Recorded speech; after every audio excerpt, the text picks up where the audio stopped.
We give you an update on Newark sports teams, take a look at Calamity Makeup Days, and check out the weekend weather with Carissa. This is the Weekly Roar with your hosts, Kyle Smith and Aaron Alt. Wildcat Sports with Morgan Hummel. And a look at Wildcat weather with Carissa Daup. Hello and welcome to the Weekly Roar. I'm Kyle Smith. And I'm Aaron Alt. We have an exciting show for you today, including a look at the student staff basketball game and a checkup on this season's sports teams. But first, let's take a look at our weekend weather with Carissa Daup.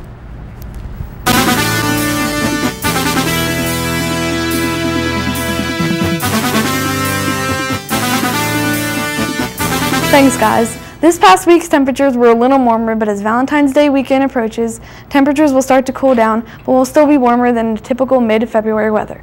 Looking at the national map, you can see there is some precipitation in the west and a lot of cloud coverage through the U.S. A closer look at home shows that not much is going on. There's little bits of precipitation around Ohio, but not much. Today will be partly cloudy with a high of 43 and a low of 28. This weekend and early next week, temperatures will be slightly warmer than usual.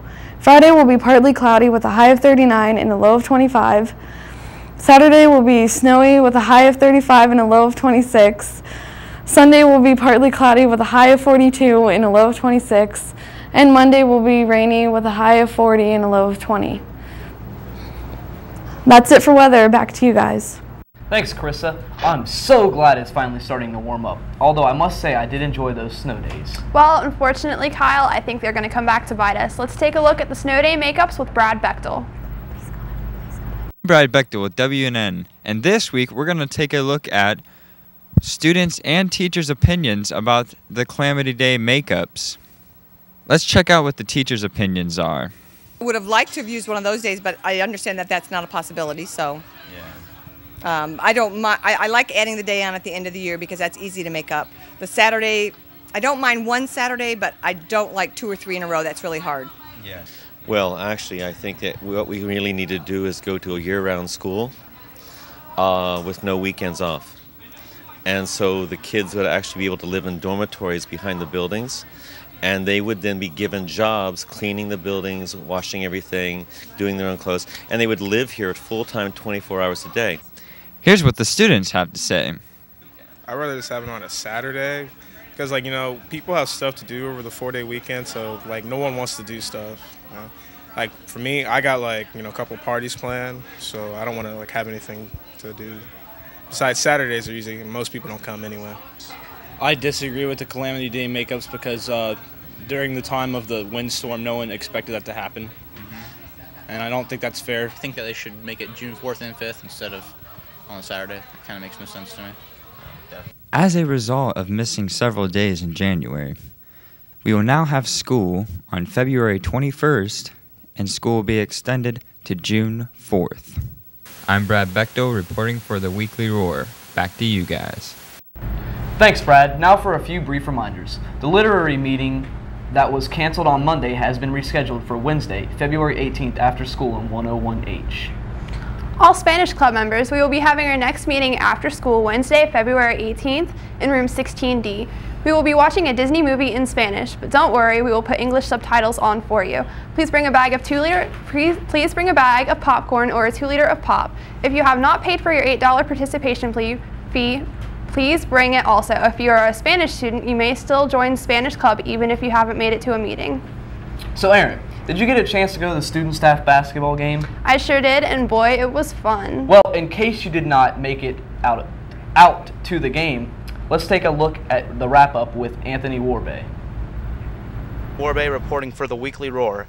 This past week was the students versus teachers basketball game. If you missed it, here's a recap. At the beginning, it didn't look good for the teachers at all, but eventually they caught back up. While the students still won 27-24, the teachers put up a good fight. No matter who won or lost, it was for a good cause. We raised over $1,500 towards Pennies for Patients. Everyone seemed to have a great time at the game. Thank you, Anthony. Newark High School is doing a really good job at raising money for Pennies for Patients. This is true. It's great when we're able to raise money and have fun at the same time, like the basketball game.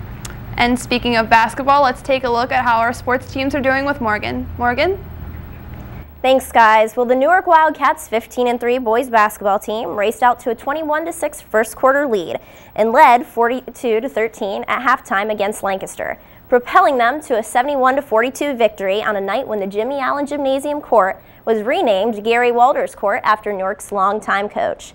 The Wildcats had a balanced attack led by Dirks, 13 points, including 4 of 5 from the three-point range. And James Kurzawa came off the bench to score 13 points as he hit 7 of 7 free throws. Dennison finished with 11 points, 6 rebounds, and 3 assists, and Dame Kopp also had 11 points and 9 rebounds. Watson added 9 points and 3 assists. Now moving to girls basketball, the Lady Wildcats led after one quarter, but they fell a little short against the visiting Tigers in a 45-41 Ohio Capital Conference Ohio Division loss. Sarah Bennett led Newark 7-10 with 14 points. Then on Monday, host Newark couldn't overcome a 32-18 halftime deficit in a 55-38 Ohio Capital Conference Ohio Division loss to Reynoldsburg. Olivia Bybee and Tyler Bax both scored 10 points for Newark 7-11, with Bybee hitting 3 three-pointers. Moving from the courts to the lanes, we covered Newark's bowling team as they won against Unioto. The grand total score was Newark with 2,308 and Unioto with 2,125. Eric White bowled the team high with a 269. Carlin Coakley bowled second best with a 226. Finally, Justin Yoke bowled a 216. That wraps it up with sports. Back to you guys. Thanks, Morgan. Now that we're on the subject of sports, if you are interested in track this year and missed the meeting the other day, please stop by see Coach Nash in 15D or Coach Phelps in 212G or Coach Knopf in 202C for information. Well, now that we are a good ways into the second semester of the school year, it's probably an intelligent decision to start planning for the years ahead. By now, juniors know about the ACT Now program offering free ACT testing paid for by a grant received by a call to college. An important part of taking the test is being prepared. So a call to college is offering a series of free ACT help sessions. The sessions are at Newark High School and take place this coming Monday for Turbo ACT Camp. February 26th is the ACT Now Extended Lunch, and March 13th is that ever so important ACT practice test. Be sure to check your mail. At home, ask your English teacher or stop by a call to college for more information. Also, juniors, are you considering a career in teaching? You may be interested in attending a meeting to learn more about the C-Tech Teaching and Professions Academy. This meeting will be held in the Guidance Conference Room on Tuesday, February 17th during 5th period. Stop by the Guidance office for more information. Hey seniors, are you interested in attending the OSU Newark or COTC? If so, a call to college is sponsoring a college visit for you on Wednesday, February 18th from 9:15 to 1 o'clock p.m. Transportation and lunch will be provided by the Newark campus. Stop by the Call to College office or call 328-2255 today. Consent forms must be turned in by Thursday, February 12th. That's today. Seniors, don't turn your eyes away from the TV just yet. Do you need help with your FAFSA? We can help families with financial and paperwork at the A Call to College Evening Workshop on Thursday, February 19th. Contact A Call to College to reserve your spot and make filing the FAFSA easier. Apply now for a PIN number for you and your one parent. You can go to or stop by the A Call to College office for details. The Energy Cooperative has an opportunity for 2 scholarships for high school seniors who live with parents in a household that has service provided by the Energy Cooperative. If you are not sure of your electrical service supplier, please check with your parents before picking up an application in the guidance office. Deadline to apply is March 6th. The American Red Cross is hosting a babysitter's training on Monday, February 16th. The class will be held at our chapter, 196 South 5th Street, Newark.